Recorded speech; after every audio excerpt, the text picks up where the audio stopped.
Everybody, welcome back to my channel Trading Secrets. This channel is for entertainment purposes only. For those of you who do not know, my name is Ali. I have over 20 years experience teaching accounting, economics, business and law. Through this channel I'll be providing some stock analysis and a quick update on the $1 Million Challenge. So if anybody's not aware of this, this is a journey of an investment of $1,000 to a return of $1 million over a period of 3 years using a strategy called compound return investing. So the objective is try to get 201 trades, each with an average return of 3.5%. It's not 201 consecutive trades, we do take into account losses.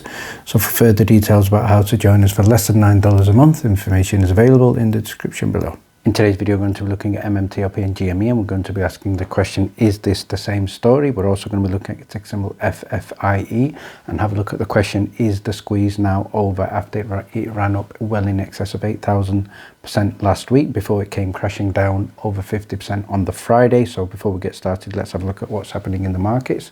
So first headline here from investing.com, we can see that so far the Wall Street 2024 performance is the Dow Jones is up 6.1%, the S&P 500 up 11.2%, Nasdaq is up 11.2%, and the Russell 2000 is up 3.3%.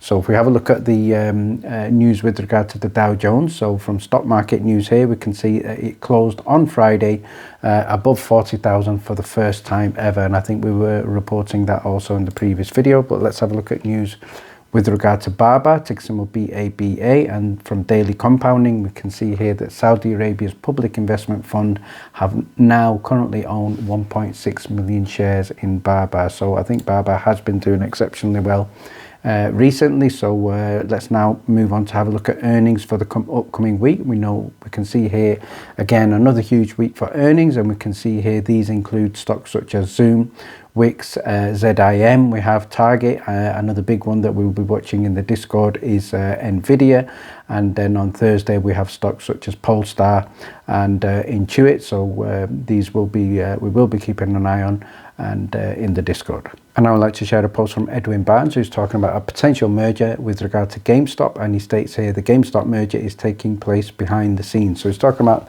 the formation of Teddy between GME and BBBY occurring through IEP and working through Wilmington Trust. So what Aaron has stated in response to this is that sounds great, but it also has MMAT and MMTLP all over it. Shorts never had to close when they halted trading on MMTLP before they were going private, and also haven't reconciled shares indefinitely. It's been over a year and a half and our money is frozen. So very, very strong warning there for people holding GME. So let's now have a look at what Dr. Dave has stated here. He's talking about with regard to MMTLP, the shorts never learned their lesson. This will never happen to them again because the SEC, Finra and market makers are complicit in utilizing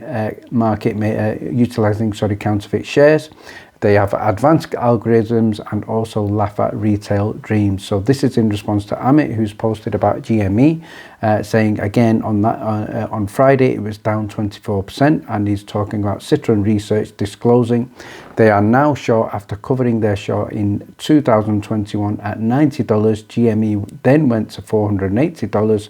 And then Citron lost 100% of their capital. So it's basically what Dr. Dave is saying, that they learned that lesson and that will not happen again. So let's have a look at what Jim Cramer has stated. So according to Practical Stocks, he states here that Jim is basically saying 24% interest for GME is not enough for a short squeeze, and the message here is, you know what that means. So we're going to be monitoring GME, but one thing to bear in mind, this is certainly going to be a high risk stock with potential high reward, but certainly one that we will be watching. Look at FFIE. I'd like to give a shout out here to Kristen, who's posting with regard to Finra and GTS. So what she stated here is that Finra fines GTS $100,000 for submitting more than 600 erroneous orders in one day and not for having a proper system designed to prevent the entry of these erroneous orders. So we can see here in terms of these orders, these were carried out October the 23rd, 2019, and these 635 orders to the market which were generated through the firm's trading engine by 3 of the firm's trading algorithms. So it looks like it's another example of a case where the punishment does not fit the crime. And what the quotation that she's sharing here is, GTS failed to establish a document and maintain a system of risk management controls and supervisory procedures reasonably designed to prevent the entry of erroneous orders. So again, no surprise that we're talking about GTS here, and what she goes on to talk about in terms of DJT and tagging in Devin Nunes. She's now saying Congress actually has the ability to, so does the SEC, to go in and look at 3 specific days. I think that's what Devin is asking for, and in MMTLP we are also asking for similar information. We want to know who traded the shares. It's a simple question: who is it and who did it? So Devin is now on this case, and Devin has asked Congress and the SEC to look at the 3 specific trading days in April that show flat out the irregularities. So as far as I know, the SEC, Congress and Finra so far have also remained silent. Finally, let's finish off by having a look at ticker symbol FFIE, also known as Faraday Future Intelligent Electric. So shout out here to Unusual Wales, who posted with regard to what happened in the previous week, and they stated here it is up in excess of 7,493% in the week. At one point it was up well in excess of 8,000%, and also on Friday at one point it did come down in excess of 50%. So let's now have a look at an interesting post here from trader Brian Jones, who stated, so FFIE goes up over 11,000%. It never gets halted, like we did see with the GME. However, I believe FFIE was halted, and it was halted just above when it went just above the 5,000% mark. But he also goes on to say, on a regular day I buy a stock, it goes up 20%, it gets halted straight away. Why? I am not on the team. I don't belong to the Crooked Boys Club. So he's basically a retail investor, and he's also gone on to say the Nasdaq does not care about this penny stock pumping going on. Why? Because they get more paid more fees when these stocks trade billions of shares.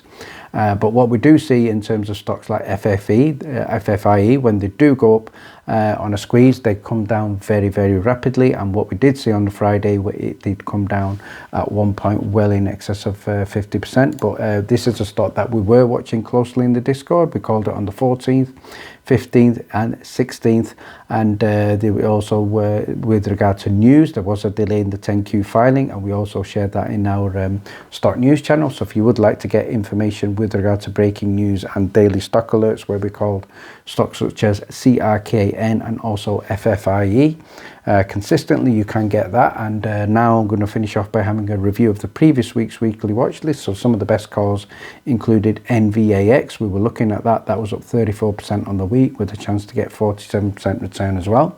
Our best call on the week was RENT. That was up 88.8% on the week. Groupon, GRPN, another call in the Discord based on news that we shared, was up 27.4% on the week. So congratulations to everybody in there. VSTS, that was up 7.4% on the week. GME, we were also looking at, and again, there was a great opportunity to get approximately 146% return on the Monday. We did see it come down very, very significantly, and on the week it was also down 15.5%. INSG, another great call, up 38.4% on the week. SGBX, that was up 36.7% on the Friday and also up 1% on the week, so good chance to take profits there. SG was another call that closed level on the week. Not all calls are successful, so if you would like to get the next weekly watch list, details are in the description below. Thank you very much for watching. Please stay tuned.